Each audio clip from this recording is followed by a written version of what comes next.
Good morning, family. Today's scripture message is from Luke chapter 6, verses 27 through 28. And this is Jesus talking to his disciples about loving your enemies. But I say to you, whoever hear, love your enemies, do good to those who hate you, bless those who curse you, and pray for those who spitefully use you. And the message is God gives us instructions, and I call this God's instructions on mercy because God gives us instructions on how to handle every situation in our lives. All we have to do is listen and follow them. And I call it God's instructions of mercy because at the end of Luke, Jesus tells them to, and he repeats it again in verse, looks like 35. But love your enemies, do good, and lend, hoping for nothing in return, and your reward will be great, and you will be sons of the Most High. For he is kind, and he is kind to the unthankful and evil. Therefore, be merciful just as your Father is merciful. And when I read this, I woke up thinking about a conversation I had last night with a guy who I believe was trying to plant seeds of doubt. And I've been waking up thinking about encouragement, and I want encouragement. And God, I just want encouragement. I've been feeling so discouraged about things lately. And so this particular person was talking and, trying to discourage me about relationships. I heard the fear in his voice on everything that he said to me, and that made me think about yesterday's message. God's love cast out fear. And so when I read this message this morning, I was like, okay, God, I done heard this before. So I thought about the Gospels, Matthew, Mark, Luke, and John, and how they all tell the same story about Jesus. They put it in their experience and their words. So I went back through my post, y'all, and back in March, I think, it was Matthew 5:44. Now, in Matthew's version of this scripture, he doesn't say the part where he says, but I say to you who hear. Matthew's just starts out saying in verse 44, but I say to you.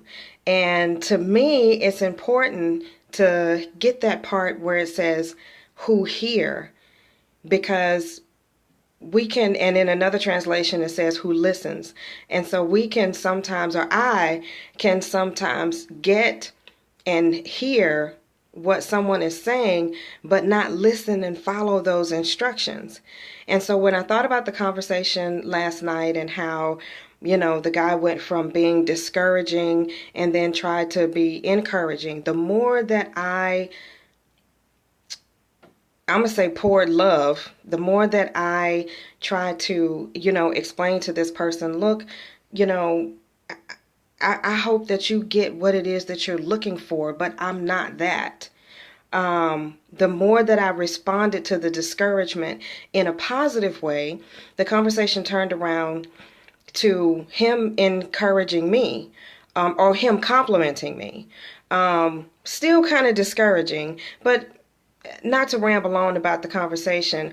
What came to me this morning when I read those scriptures, about loving your enemy, I had to recognize that, okay, God is going to send me enemies. He's going to send me discouragement, but he's also going to give me instructions on what to do. And so as I began, I took that conversation last night as the part of the message where it says, bless those who curse you. A curse is like you saying, oh, I hope she get hit by a bus. Or, the curse last night, or what I took as a curse last night was, you're never going to find a man like that. And I could have taken that seed, planted it, watered it, let it discourage me from relationships, but I didn't.